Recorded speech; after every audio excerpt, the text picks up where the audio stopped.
creo esto, pues yo creo en Che Guevara y yo creo que Fidel está bien y yo creo que en España están mal. Absolutamente la forma en la que nosotros manejamos las ideas nos habla de la raíz que existe en nuestro corazón, porque tal como somos, tal como pensamos, es como actuamos. Vamos a ver de qué manera este mito del utopianismo comenzó y por qué se ha apoderado de la mente humana.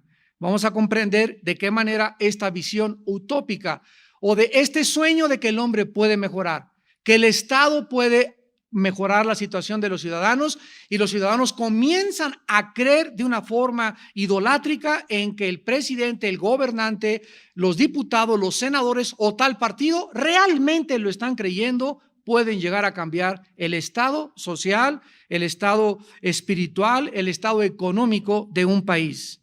Vamos a comprender por qué esta visión, repito, reemplazó lo que por más de 16 siglos se escucha. Por más de 16 siglos se entendió que la base de toda la sociedad era la naturaleza humana, creada a imagen y semejanza de Dios. En otras palabras, en 16 siglos se creyó que el pecado era el resultado y la maldad del ser humano. Y la pregunta que vamos a contestar en esta tarde es, ¿qué le ha sucedido a la noción bíblica del pecado? Ya no se habla del pecado, repito, ya se habla del defecto trágico, en lo cual Shakespeare lo bautizó. Marx dijo, es el problema de lucha de clases, el proletariado tiene que derribar a la burguesía. Sigmund Freud, lo vamos a analizar en esta noche también, dijo que el problema era el medio ambiente, y así todos han tratado de echarle la culpa no al ser humano, sino a la sociedad, al medio ambiente, a infancias disfuncionales, a problemas emocionales, lo cual dio lugar a la psicología y a la falsa psiquiatría. Vamos a comenzar con la primera idea del primer hombre que comenzó a sembrar estas ideas en el mundo, llamado Jean-Jacques Rousseau.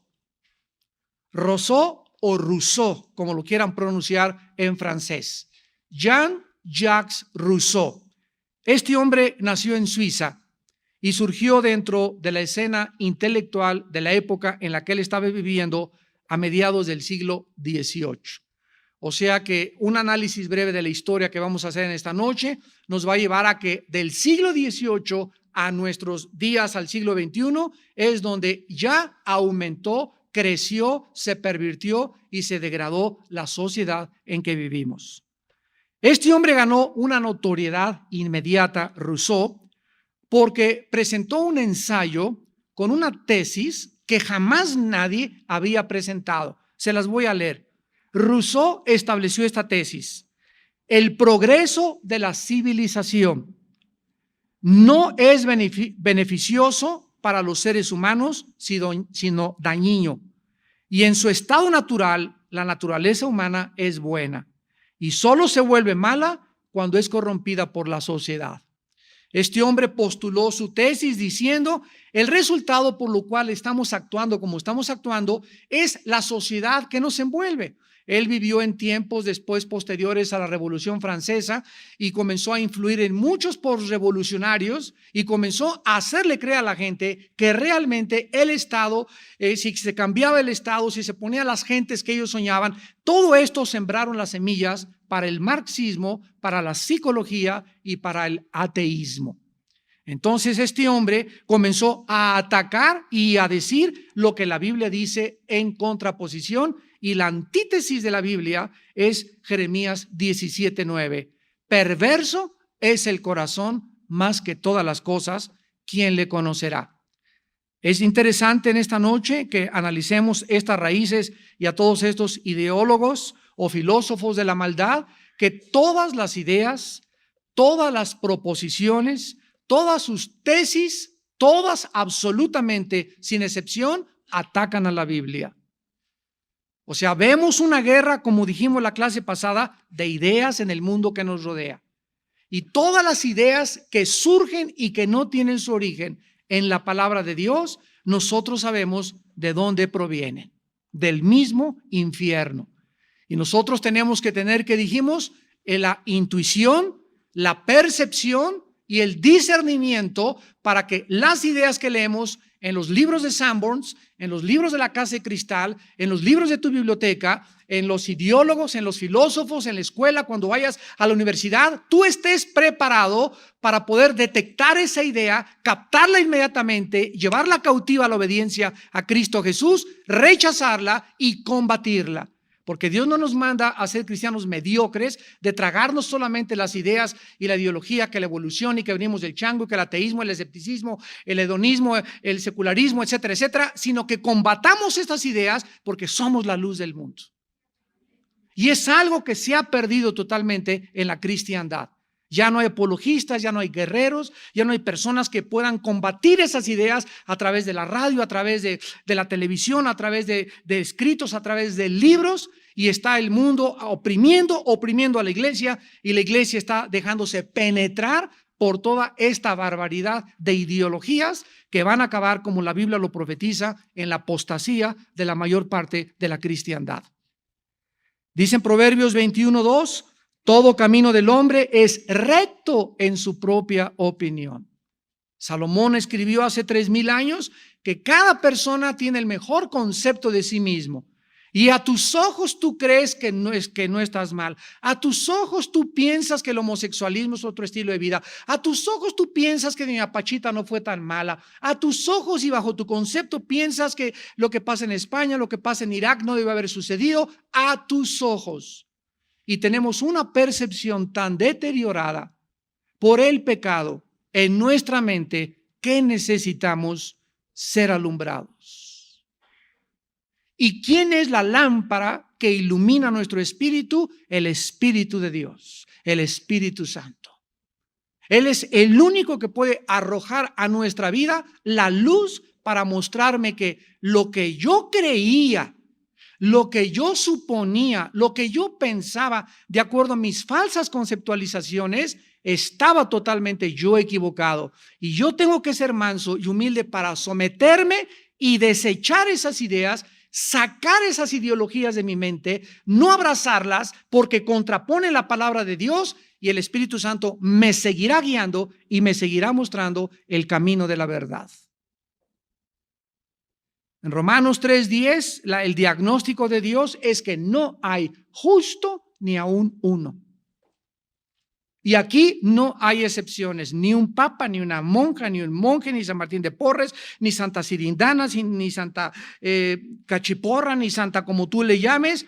No hay ningún ser humano que pueda presentarse delante de Dios y decirle: Dios, soy una persona buena. Mira el convento que hice, mira el asilo que construí, me fui de rodillas a la villa, hice esto, hice aquello, nunca me he divorciado. No hay nadie que le pueda decir a Dios: Señor, recibe mi bondad y mi justicia en mis términos. Porque si así fuera, si Dios quisiera que nosotros nos portáramos bien o llegáramos a la excelencia, el camino moral, para que Él nos aceptaba, damas y caballeros, ¿por qué tuvo Cristo que morir? ¿Por qué fue necesaria la muerte del Hijo de Dios en una cruz? Dios hubiera dicho: miren, hagan lo mejor que puedan mis nenes, pórtense bien, todas las religiones nos llevan a Dios, al final todos nos vamos a ver allá arriba, porque soy misericordioso y al final me voy a arrepentir y a nadie voy a mandar al infierno. Todas estas ideas, ¿de dónde vienen? No de la Biblia, de los que atacan la Biblia. Y tal vez tú has leído estas ideas fuera de la Biblia y te las has tragado, las has aceptado y han formado parte actualmente de tu ideología, y esto te ha hecho enfriarte contra la Biblia, contra el cristianismo, por tu incredulidad, por no creer ni darle la veracidad adecuada a la palabra de Dios. Este filósofo que comenzó a tratar de cambiar la ideología de la humanidad contradijo todo lo que anteriormente se había dicho, porque escuchen, desde Aristóteles,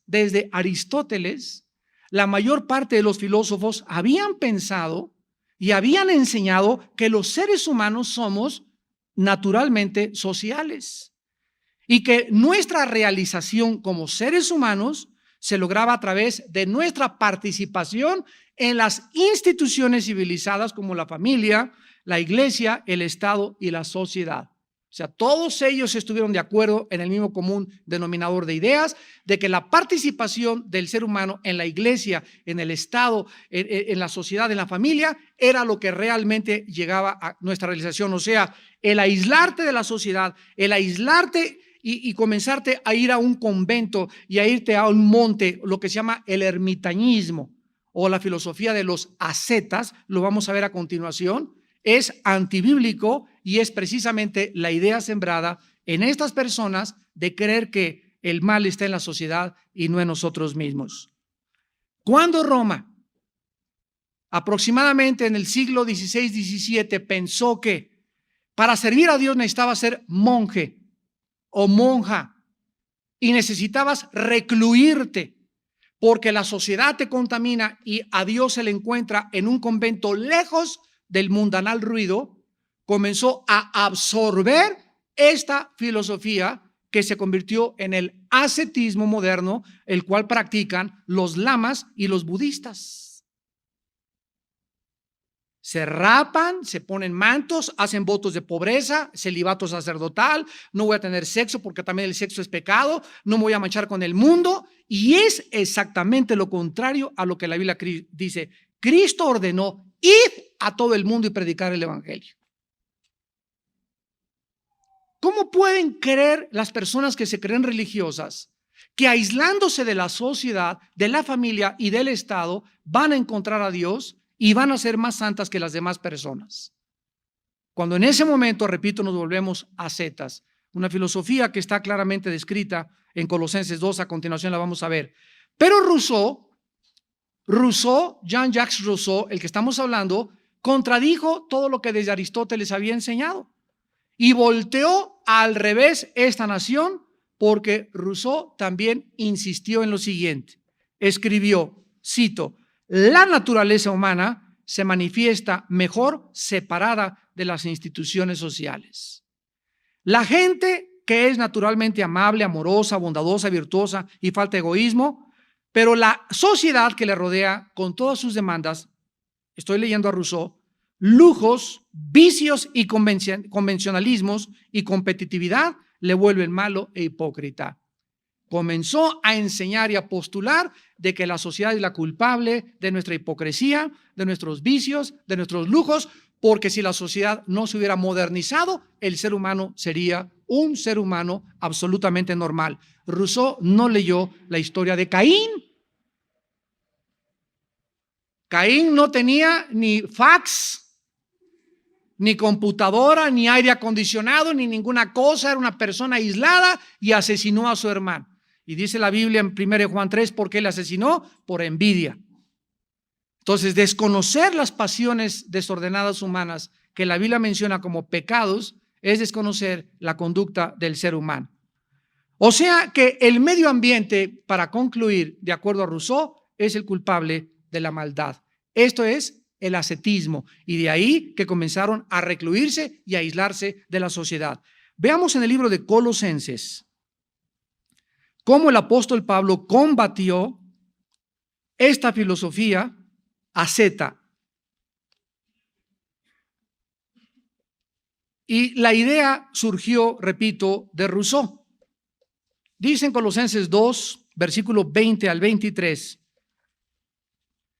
pues si habéis muerto con Cristo en cuanto a los rudimentos del mundo, ¿por qué, como si vivieseis en el mundo, os sometéis a preceptos, ideas, tales como no manejes, no gustes, ni aun toques, en conformidad a mandamientos y doctrinas de hombres, cosas que todas se destruyen con el uso? Tales cosas tienen, a la verdad, cierta reputación de sabiduría, en culto voluntario, en humildad y en duro trato del cuerpo, pero no tienen valor alguno contra los apetitos de la carne. O sea, Pablo está diciendo que cualquier persona que diga, yo ya no voy a tocar a ninguna mujer, voy a ser el Inmaculado Concepción, yo me voy a aislar de toda la sociedad, Señor, te consagro mi vida, y me voy a poner una cosa así de monje o de monja, me voy a poner un rosario aquí colgando, voy a dar golpes de pecho, acostarme en una cama de nopales todas las noches, etcétera, etcétera. Todo esto tiene cierta reputación a las personas que no conocen, y así es el retrato de los santos. Y por eso todas las fotografías de los santos fuera del cristianismo, todos tienen cara así. Todas las vírgenes, todos, ve la cara que transmiten, ¿verdad? Y ves que tienen cara que no rompen un plato. Mustios. Pero ¿de dónde viene este trasfondo de que,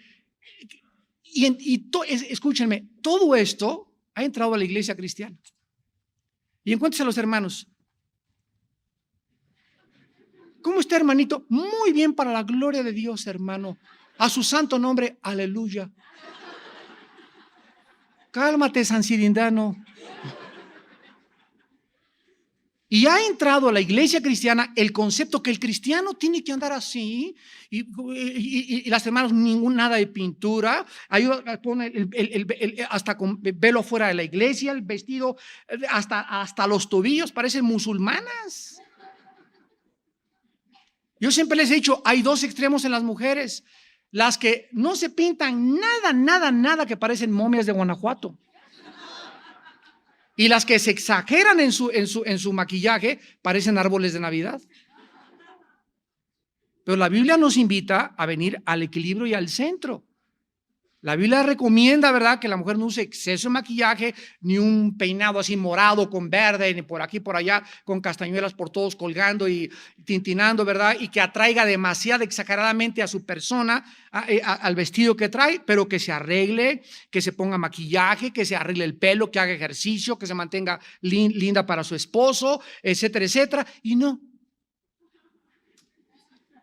Ustedes saben y ustedes conocen a esta clase de hermanas y hermanos en todas las iglesias. Pero ¿de dónde viene eso? De la filosofía rusista, de la filosofía ascetista, de creer que esa es la humildad. Yo recuerdo todavía hace 30, 40 años, para no ir tan lejos, conozco pastores de Argentina, amigos míos, que me han dicho: Armando, en Argentina nos enseñaron a que el pastor no podía tener una camisa limpia, arrow, una buena corbata, para ser humilde tenía que tener el cuello roto, andar de guaraches, y la iglesia podía vivir el ingeniero con una casa, por allá también el otro, pero el pastor tenía que vivir en una covacha, en un petate, y tenía que hacer votos de pobreza. Y esos pastores me han dicho en Argentina, mis padres, eso me enseñaron a mí. Y además nos enseñaron que la iglesia era la que le ponía el sueldo al pastor, y se juntaban 3 o 4 familias y decían: a ver, ese pastor, ¿cuánto tome esto? Y si nos predicas grueso, te corremos y traemos otro que nos predique normal y dulce. Y así, yo conozco en México, aquí en el área de Satélite, cantidad de iglesias que funcionan bajo estas condiciones, que son familias, una puso el techo, la otra la puerta, y ellas son las que asalarian a los pastores, quitan a los pastores, ponen a los pastores y dictan hasta lo que tienen que predicar. Y si no, que se cuiden porque los corren. Un pastor de Satélite me dijo: ¿sabes qué? Cuando se me abrieron los ojos, soné las campanas de la independencia, le gané al cura Hidalgo en mi iglesia y les dije: ahí se ven, ¿verdad? Y desde esa vez ha multiplicado su iglesia 5 veces más. ¿Por qué? Porque esas iglesias se llaman iglesias nicolaitas, que significa el pueblo gobierna. Y Dios no estableció que fuera el gobierno el que estableciera la iglesia, sino que fueran dirigidas por personas espirituales. Bueno, vamos a ver a nosotros que después de que Colosenses nos habla de esto, a ver si pueden apagar el celular. Rousseau vivió en una sociedad como esta, donde había un aprovechamiento de todas las personas, donde se oprimía a la clase del proletariado, a la clase pobre. Pero de manera irónica, esta filosofía de Rousseau, de una libertad condicional para el ser humano, fue la semilla. Escúchame, fue la semilla que germinó en los regímenes más opresivos de nuestro mundo moderno. Rousseau inspiró a revolucionarios como Robespierre, que fue el que se levantó contra la burguesía en la Revolución Francesa contra la Bastilla y guillotinaron a más de 300,000 personas. Rousseau inspiró a Marx, inspiró a Lenin, Adolfo Hitler y a Mao. Todos estos hombres, leyendo sus biografías y estudiando qué es lo que pensaban, traían la semilla germinada de creer que la sociedad, si es cambiante, el Estado debe de dictar al ciudadano las normas para vivir y robarle a la familia la educación de los hijos y convertir al Estado en el Dios de este siglo. Pero ¿de qué manera sucedió todo esto? La clave es que Rousseau no definió la verdad como la afirmación de los derechos en contra del Estado, sino que Rousseau dijo que la libertad representaba o significaba la liberación de todas las formas e instituciones de la sociedad. O sea, que nos tenemos que independizar, emancipar de la familia, de la iglesia y de las comunidades locales. El Estado, de hecho, este es el resumen de la filosofía de Rousseau, es el libertador. Escucha, el Estado es el libertador, destruyendo todas las ataduras sociales del individuo para que solo el individuo le sea leal al Estado. Mateo 22, 37 al 38, le preguntaron a Jesús, ¿cuál es el más grande mandamiento? Y Jesús contestó, amarás al Señor tu Dios con todo tu corazón, con toda tu mente y con todas tus fuerzas. Este es el primero y el más grande de todos los mandamientos. Cuando un cristiano, cuando un ser humano viene a la Biblia y lo primero que ya vimos, Dios nos devuelve nuestra identidad. Porque el pecado hizo que perdiéramos nuestra identidad, por eso los niños quieren ser Superman, Batman, quieren bailar como Madonna, peinarse como Elvis Presley, caminar como John Travolta, como la modelo de Vanidades, por eso ves las revistas que ves, porque quieres imitar a las Barbies, quieres imitar a los modelos del mundo, y al llegar a Cristo comenzamos a imitar a Dios y Dios nos ubica, nos devuelve nuestra identidad, recuperas tu identidad, tu valor y tu valía y entiendes algo en tu corazón. Nací y vivo para conocer y amar a Dios. Hasta que un ser humano puede verdaderamente considerar esta verdad y practicar esta verdad, este ser humano comienza a tener en su vida dos cosas: propósito y significado. Mientras un ser humano no tenga como su prioridad en su vida Dios, va a ser gobernador, va a ser diputado, va a ser presidente, Miss México, Mister México, deportista, el mejor futbolista, el clímax y la cúspide que hayas podido alcanzar. Ahí cuando llegues a esa cúspide, a ese clímax, ahí te encontrarás más vacío que nunca. Y seguirás sabiendo que algo te hace falta en tu vida.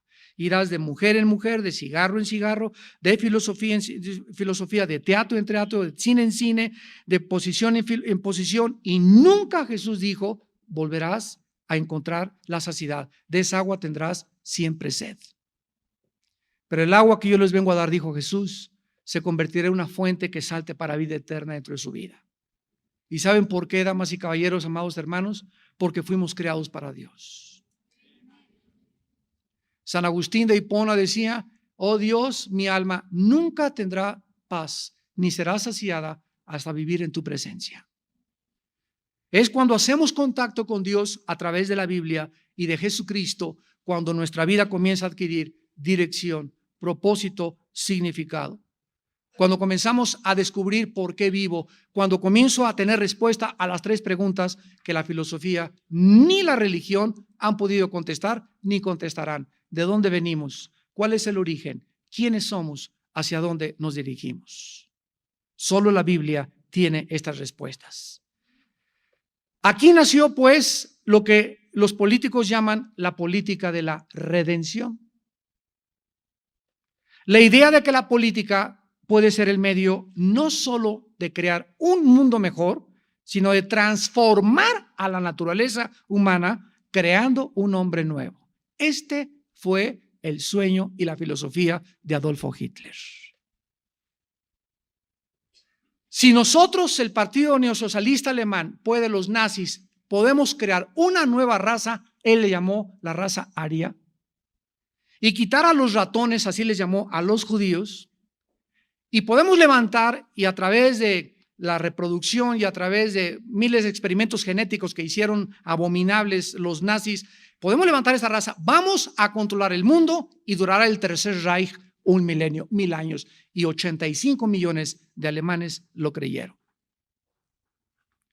¿Qué dice 2 Corintios 5:17? El que está en Cristo, nueva criatura es. La Biblia nos enseña lo contrario, que el ser humano jamás podrá, a través de una reforma política, ni de una reforma psicológica, ni de un mejoramiento social de su medio ambiente, ni aunque tenga una mejor educación o mejores padres o que tenga una mejor sociedad, el ser humano es corrupto por naturaleza. Y tanto la clase de los Borbones como la clase de la sangre azul de Francia y de Inglaterra y de los reyes y de los más encumbrados como los más humildes campesinos son perversos de corazón. Y la perversidad se encuentra en la clase más encumbrada y en la clase más baja de las sociedades. No es el medio ambiente, no es la educación, no es el político ni el Estado el que cambia al ser humano, es Jesucristo. No es hasta que estás en Cristo que Él te hace y crea dentro de nosotros una nueva criatura. A eso murió Cristo en la cruz y para eso resucitó a los 3 días, para no solamente abrir sus brazos y dar su sangre por nuestros pecados, sino para que a los 3 días que resucitó, garantizarnos que hay una vida nueva después de nuestra muerte, de nuestro ego. Porque de acuerdo a la Biblia, el enemigo más grande que tienes tú y el que tengo yo se llama el ego. Y puesto que Rousseau enseñó que la naturaleza humana es esencialmente también indefinida, escucha esto, que la naturaleza humana es indefinida, entonces tampoco existen principios morales que puedan limitar las ambiciones del Estado. Si no existe tal cosa como la naturaleza humana, entonces no hay justificación, ¿verdad? Ni nadie puede detenerme para decir que debemos de tratar de tal manera o de aquella manera a las personas. Esta fue la mentalidad de los nazis. Cuando en el juicio de Nuremberg, en 1945, a finales del 46, en Nuremberg, Alemania, se reunieron un consejo internacional de juristas para tratar a los sobrevivientes de los generales nazis a Hitler. Los generales nazis se levantaron y justificaron su actitud y dijeron ante el juicio de Nuremberg, es que recibimos órdenes del partido de hacer lo que hicimos. Himmler, el mayor asesino de Hitler, que fue el que encabezó la Gestapo, dijo esto: yo no tengo absolutamente ninguna cosa que discutir con ustedes. Si ustedes creen que es malo, para nosotros era bueno. Esto era para nosotros nuestra filosofía, para ustedes en Occidente era malo. No me pueden juzgar de acuerdo a lo que ustedes creen, porque para nosotros es el relativismo. Si me has seguido con cuidado, podemos llegar a una conclusión. Si no tuviéramos una norma absoluta, que es la Biblia, todos pensaríamos de la misma forma. ¿Por qué te metes conmigo si para mí es bueno, para ti es malo? Una vez el presidente Reagan llegó a un aeropuerto en Los Ángeles y se acercaron los periodistas y le preguntaron, señor Reagan, ¿usted qué piensa de los homosexuales? Y él contestó, dijo, pues que es una cosa muy fea y es una forma muy mala de invertir la naturaleza humana. Y el periodista le contestó, bueno, esa es su opinión de usted, pero no es la opinión de ellos. Para ellos es bueno y para usted es malo. Y Reagan volvió otra vez y contestó y les dijo, es que no importa lo que ellos piensen ni lo que yo piense, sino lo que la Biblia dice del homosexualismo. En España tú vas y te metes a una discoteca y puedes fumar marihuana dentro de la discoteca o del café mientras no te salgas a la calle. Para ellos está legalizado dentro de las discotecas. En México todavía no. ¿Quién tiene la razón? El movimiento talibán en Afganistán a las mujeres les prohibió trabajar, les prohibió inmiscuirse en la política, en las escuelas, no podían salir a la calle si no estaban totalmente tapadas, y a la mujer que agarraban violando la ley de los talibanes, la metían como este estadio que está aquí atrás, como una plaza de toros, y enfrente de todos le cortaban las manos o la fusilaban enfrente de la gente. En Irán, actualmente, una mujer que se levante el velo, le cortan con una navaja Gillette 5 veces los labios. Y ellos dicen que para ellos eso es una costumbre, es su cultura, que nadie se meta con ellos. Si no tuviéramos una norma, si no hubiera absolutos. ¿Qué significa absolutos? Algo que no está sujeto a cambio. Algo que permanece inmutable, inconmovible. Si no hubiera verdades absolutas, viviríamos todos en un relativismo donde sería una anarquía total. Cada quien haga lo que mejor piense. Y esto es lo que describe el libro de los Jueces en el Antiguo Testamento en la Biblia. Así acaba el libro de los Jueces. Cada quien hacía lo que mejor le parecía ante sus ojos. Esto es anarquía. En la práctica, este programa utópico de que el hombre puede mejorar y el Estado puede cambiar la situación, de construir una sociedad perfecta, siempre, siempre, siempre significará la muerte de los que se resistan. Todos los estados totalitarios y todas las dictaduras han usado el mismo concepto. Todos los que se resistan, ¿verdad? O aquellos que están en contra de las ideas del gobierno, al paredón. Lo vemos en Cuba, lo vemos en Libia, lo vemos en Irak, lo vemos con los palestinos, lo vemos en Irán. Cuando el gobierno o esta clase de individuos se apoderan de una nación y quieren institucionalizar y quieren verdaderamente ellos creer que ellos van a cambiar la sociedad y a través de nuestra filosofía, Irán va a ser mejor, Cuba va a ser mejor, el que no esté de acuerdo a la cárcel. Y es lo que se llama la purga. José Stalin mató a más de 50 millones de personas porque no estaban de acuerdo con su política en Rusia. Este fue el fracaso de Carlos Marx. Seguimos con Marx. Marx fue un judío que percibió una sociedad utópica también, perfecta, ¿a través de qué? Del derrocamiento de la clase burguesa mediante el triunfo del proletariado. Marx también negó el principio bíblico del origen del pecado. Marx dijo que la corrupción del ser humano no provenía de dentro de él, sino de la sociedad. Y enseñó que, fíjate, voy a citar a Marx, la religión y la moral no son más que ideologías usadas para racionalizar los intereses económicos de una clase social sobre la otra. O sea que no hay absolutamente ningún problema en el ser humano más que la economía que rodea al ser humano.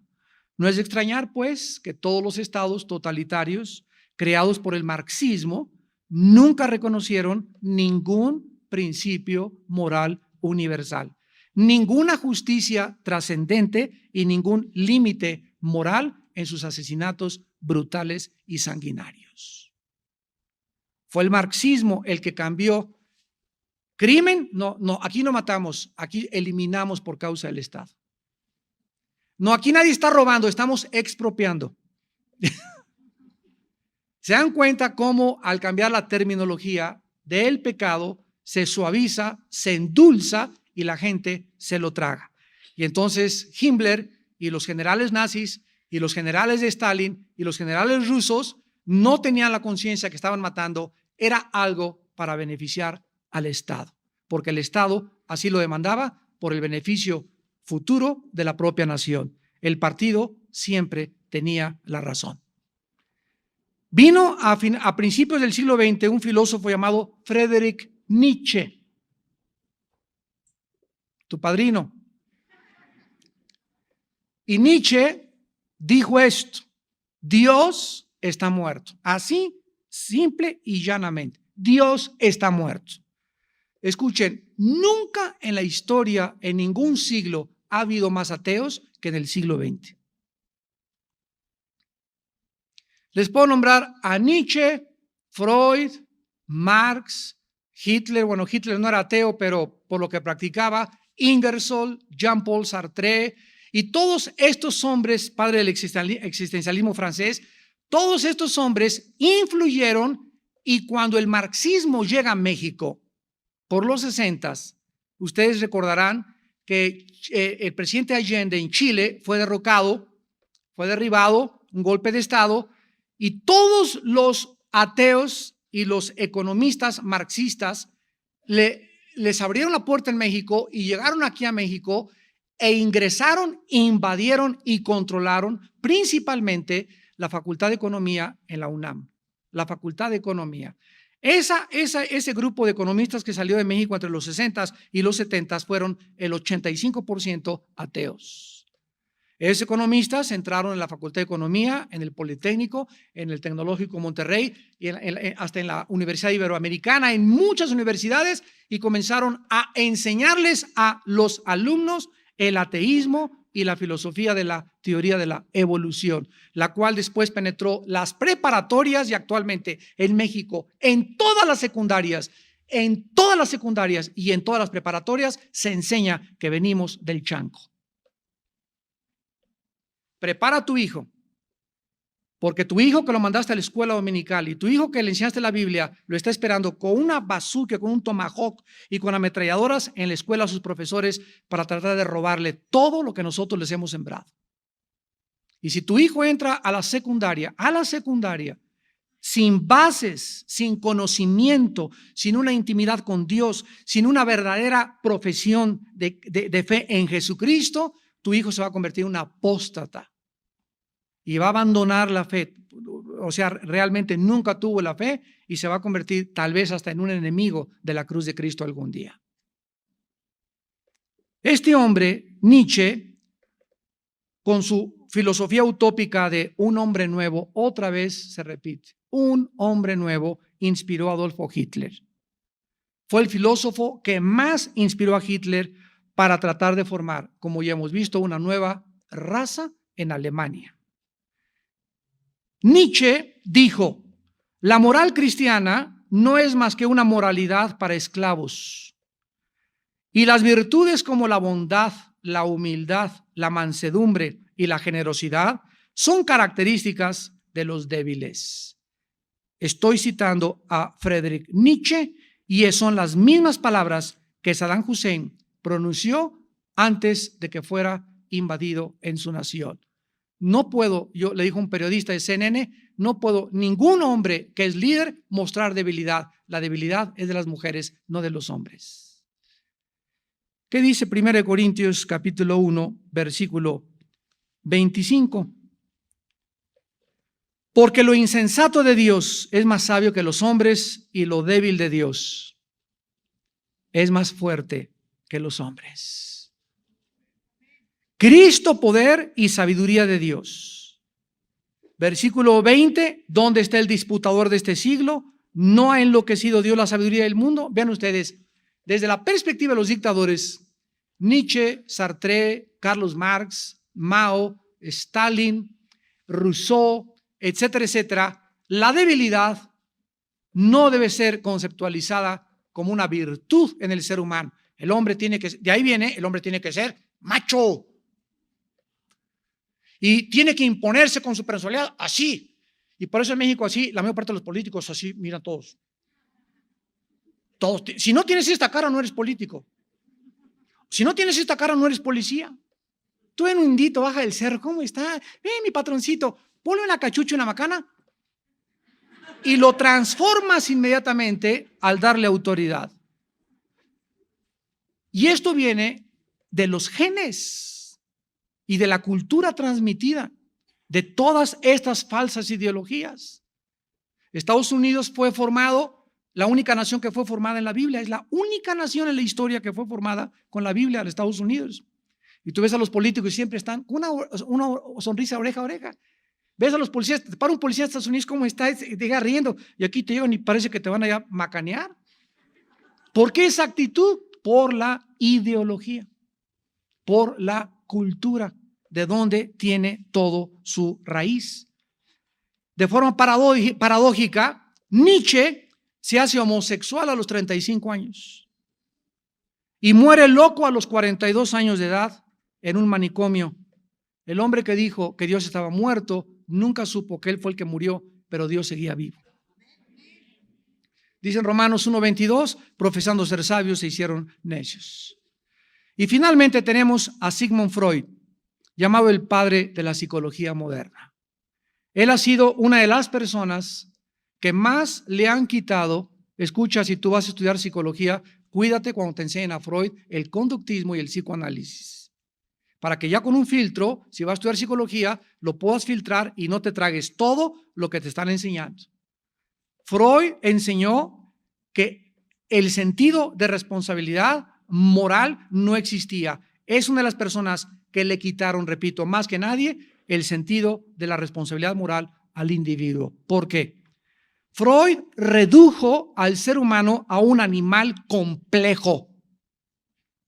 Rechazó las explicaciones de la conducta humana relacionadas con el pecado, el alma o la conciencia. Dijo que no existían esas cosas y las sustituyó con términos científicos tomados de la biología como instintos o impulsos.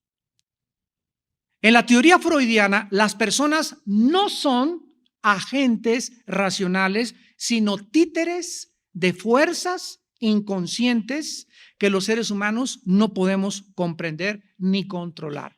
En otras palabras, nosotros somos movidos, somos robots de una forma inconsciente. El profeta Ezequiel, hace 2800 años aproximadamente, escribió en el capítulo 18, versículo 2, versículo 4 de la Biblia: he aquí que todas las almas son mías. Como el alma del Padre, así el alma del Hijo es mía, dice el Señor. El alma que pecare, esa morirá.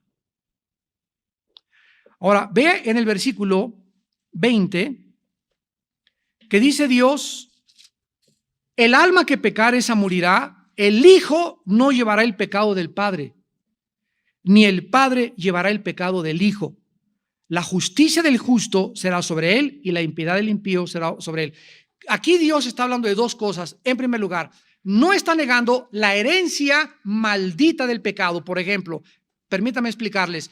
Si mi abuelo fue alcohólico y mi padre fue alcohólico, yo voy a tener una tendencia muy grande de ser alcohólico. Si mi padre fue diabético, mi madre fue diabética y mis abuelos fueron diabéticos, yo voy a tener una propensidad tremenda hacia la diabetes. Ok, entonces no se está negando que hay una herencia genética, física, que afecta enfermedades, alcoholismo, etcétera, etcétera. Lo que se está negando aquí es la responsabilidad.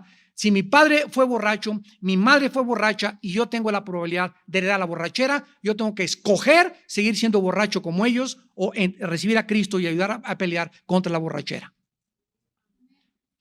Yo no puedo decir yo soy borracho porque lo heredé de mi madre. Es lo que Dios está diciendo. Yo soy así porque mi mamá fue prostituta. Yo soy así por la niñez y la infancia disfuncional en la que yo nací. Es que mi padre me violó y yo soy así prostituta porque me gustan las mujeres, porque de chica tuve relaciones con mujeres. Nadie, de acuerdo a la Biblia, puede justificar sus pecados por el medio ambiente o por la herencia. Cada quien es responsable. Tú has escogido ser así porque así te ha gustado. Y Dios en esta tarde te ofrece el perdón de tus pecados y te ofrece cambiar. Y si tuviste un medio ambiente que no fue adecuado y creciste en Tepito y te decían el mochorejas de la Merced y matabas en Ciudad Nezahualcóyotl y te violaron desde niña y te hicieron lo que te hicieron, la gracia de Dios es más grande que las maldiciones que heredamos.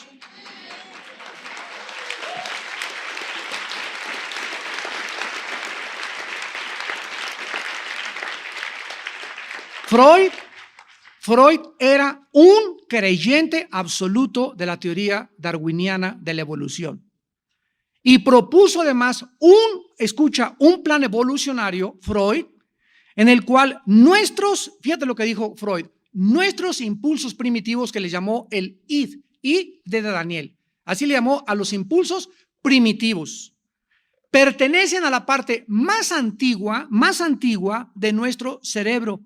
Mientras que la mente racional, a la cual él llamó el ego, es un desarrollo posterior de la más alta evolución de la corteza cerebral. O sea que el ser humano tiene en la mente inconsciente algo que desciende de los animales, por lo cual el ser humano se comporta como animal muchas veces. No es responsable de sus acciones y él no tiene la culpa de haber heredado eso genéticamente. Así que lo que la sociedad, de acuerdo a Freud, califica como malo, no es realmente malo, simplemente es el reflejo animal de la parte más antigua del cerebro. Que dice 1 Corintios 2, versículo 11, contradiciendo todas las tesis de Sigmund Freud, dice 1 Corintios 2, 11, ¿Quién de los hombres sabe las cosas del hombre, sino el espíritu del hombre que está en él? Así tampoco nadie conoció las cosas de Dios, sino el espíritu de Dios. ¿Qué dice la Biblia? Mi querido, carísimo, excelentísimo Sigmund Freud. Déjame decirte que te has equivocado rotunda y trágicamente, porque el problema humano no radica en la psique o en la mente. Trasciende mucho más allá la mente el problema humano. Y como tú no conoces la Biblia ni tienes al Espíritu Santo, has limitado tu problemática y la conducta humana a la mente. Pero la Biblia nos manda, nos enseña que el problema humano, la raíz del problema humano, radica en el espíritu.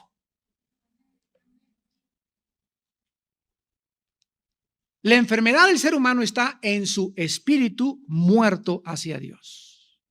Ese es el diagnóstico de Dios. Pero los hombres, como no conocen la mente de Dios, pues es esto, es aquello, es el Estado, vamos a cambiar esto, es la sociedad. Hemos visto en esta tarde cómo todos los seres humanos sin la Biblia se han equivocado, porque hay caminos que parecen derechos y su fin es camino de muerte. La Biblia nos muestra que nosotros debemos de regresar totalmente a los principios y a los fundamentos de la palabra de Dios. Porque si no tenemos una luz que es la Biblia, toda la luz que te pueda dar el mundo son tinieblas. Todos estos fueron hombres comunes y corrientes, pero Jesús dijo, yo he venido de arriba. El que es de la tierra, cosas terrenales habla, el que viene del cielo, cosas celestiales habla. Y los seres humanos tenemos la propensidad a creerle más a los seres humanos que el único ser humano en la historia que ha venido del cielo y que nos ha dicho, yo soy el camino, la verdad y la vida. ¿Por qué esta tendencia de creer más fácilmente la mentira? Esto nos demuestra que el diagnóstico de la Biblia es acertado, porque el hombre es fundamentalmente malo y perverso. Y necesita nacer de nuevo. Necesitamos que Dios haga de nosotros una nueva criatura dentro de nosotros. Y una vez que nacemos de nuevo y recibimos a Cristo y nos convertimos, necesitamos mantener este estado. Ya es nuestra responsabilidad, que se llama la santidad. La santidad es el progreso gradual de nuestro crecimiento espiritual en Cristo. Y muchos santos que en esta mañana, en tarde me escuchan, muchos cristianos que ya tienen años en la iglesia cristiana, ¿por qué actúan como actúan? ¿Por qué siguen pensando como siguen pensando? ¿Por qué se siguen tragando? ¿Por qué tienen tantas dudas? Porque no han renovado su manera de pensar. Romanos 12:2. No leen, no memorizan, no meditan, no estudian la Biblia. No tienen comunión íntima con Dios diario. Dependen de su sabiduría, dependen de su carne, dependen de sus aptitudes, dependen de sus dones. Y cuando comenzamos a independizarnos y a depender más de las facultades naturales del alma, caemos en la idolatría y en la apostasía. Y sin que te des cuenta, comienzas a abandonar poco a poco el camino de Dios. Tenemos la palabra profética más segura, a la cual haríamos bien en estar atentos. Como una antorcha que alumbra en lugar oscuro hasta que el lucero de la mañana salga en nuestros corazones.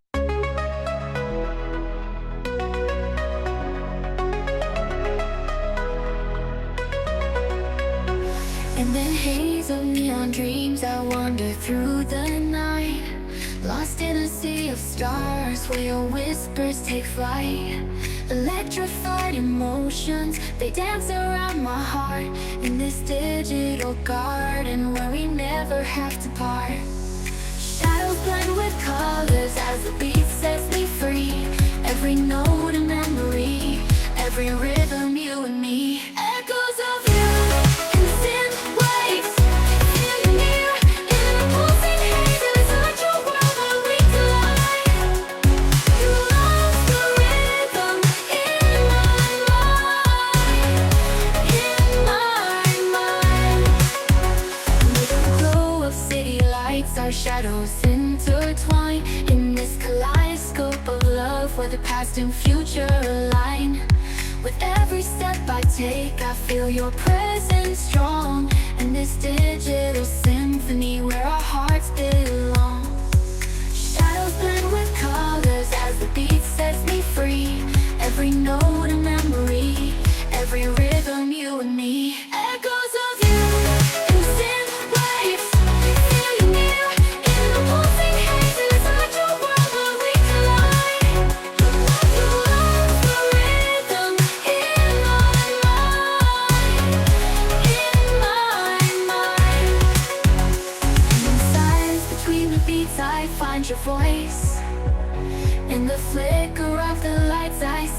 choice. Together in this dream we'll never fade. And the echoes of our love will always stay. Echoes of you and the dim lights, feel you near in the pulsing haze. In such a world where we collide, like your arms, the rhythm in my mind. Music fades away in the quiet of the night. Your echoes stay with me in the soft distant light. In this digital garden where our love resides. In the echoes of you, I'll always confide. As the music fades away in the quiet of the night, your echoes stay with me in the softest.